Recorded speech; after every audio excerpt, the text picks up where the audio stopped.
Arnz paused when he heard the knock on the door. He turned toward the sound, but Rex remained seated.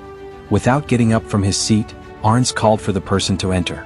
The door opened and a boy in his 20s stepped in. He was dressed like a local tea stall worker, but he differed from the typical ones. He wore a black suit and smelled strongly of tobacco and whiskey. He carried 2 cups in both hands. When he stood at the door, he looked at the prisoner nervously, trying to avoid his eyes. "Come in," Arnz ordered, and he walked toward the table. "Place it here, close the door properly, and then leave." The boy carefully placed both cups of tea in front of the officer. He looked at Rex, bowed slightly to the officer, and left the cabin without saying anything. Arnz picked up a cup of tea and placed it in front of Rex and himself. "Let's enjoy our tea together and start talking, gentlemen," he suggested with a warm smile. Rex raised both his hands in the air and asked, "Am I supposed to drink like this?" Arnz took one look at Rex and then at the handcuffs on his wrists. He retrieved the key from the drawer and unlocked the cuffs. Rex rubbed his wrists and then looked at Arnz. He didn't know what to say, so he asked the obvious question instead. "Why were you so nice to me?" This had never happened before. "I was kind to everyone," Arnz responded. "And if they didn't act polite back, I would take care of them." Rex laughed out loud for the first time. "What if I had run away?" he inquired with an amused grin. "I'd have made sure that you couldn't run anywhere."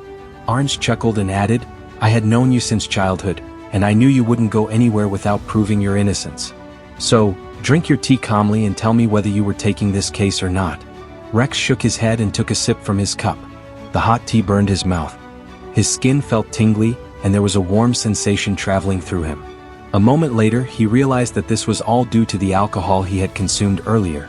But he also knew that it wasn't just alcohol that made his senses seem heightened. It was something else as well. He put the cup down again and looked at Arnz. "No," he replied calmly. "I wouldn't be joining your team." "Why?" Arnz frowned as he saw the determination and stubbornness growing in Rex's expression. "Yes, it was true that I wouldn't run away without proving my innocence, but I wasn't at work at that moment," Rex explained and smiled slightly. "It had already been a month since I had come here, and it was still too fresh in my mind for me to want to think about going against the police and the judge who brought me here. I understood your feelings." "You weren't alone though," Arnz nodded, his eyes showing sympathy. "You see, we were trying to find those who were responsible for Raya's kidnapping. There would always be many more victims like you, and we couldn't let them be free." "Then why were you wasting time on me?"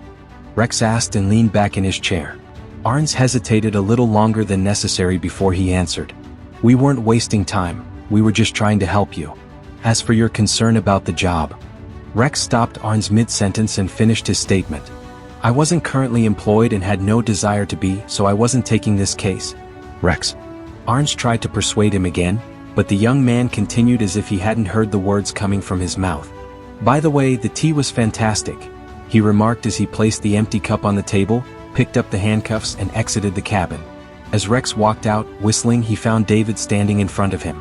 Rex pocketed the handcuffs and settled comfortably in the locker.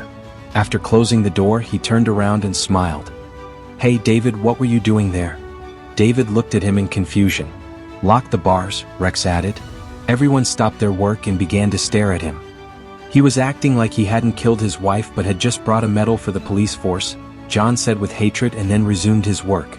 Rex clenched his trembling hands tightly, which he successfully hid while in Arnz's cabin. David closed the prison door and instructed everyone to get back to their work.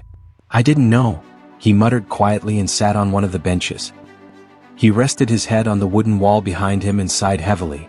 At that moment, his whole body ached and he started crying silently. His chest tightened and tears kept flowing.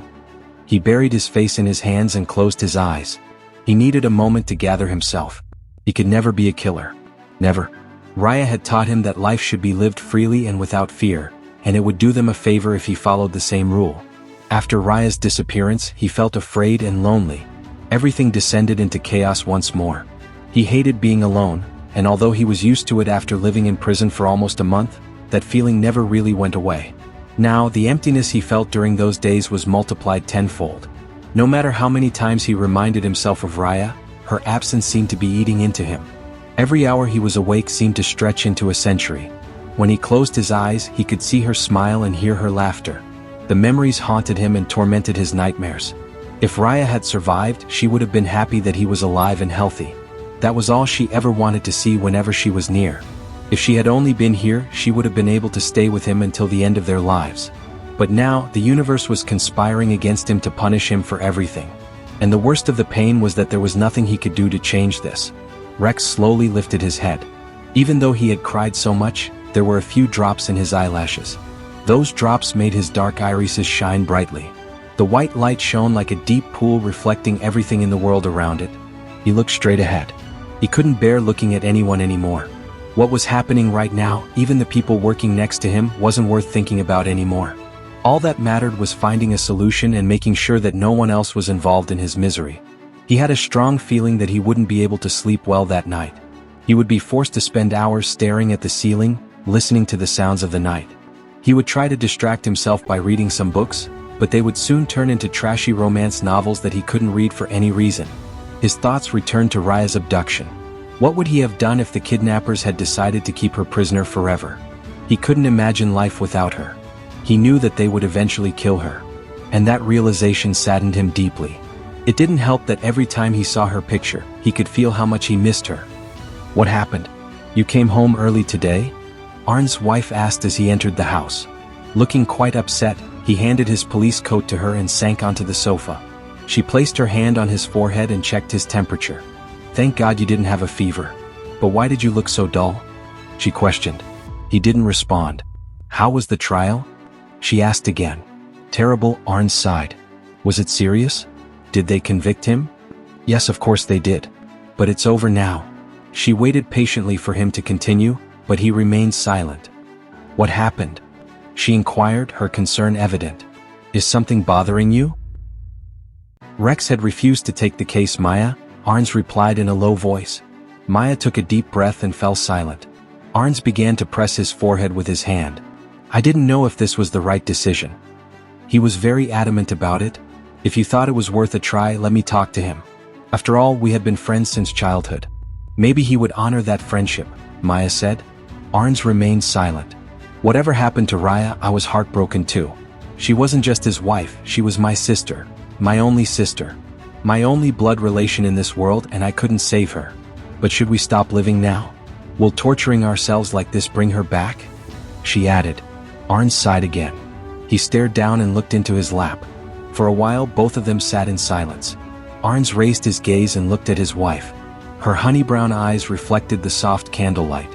Tears glistened inside them. She had lost her mother when they were children, and she had lost her father 2 years ago while she was out of the country. Someone had killed them and they were still clueless. They didn't even have the chance to see him one last time. Maya and Raya had been close as twins.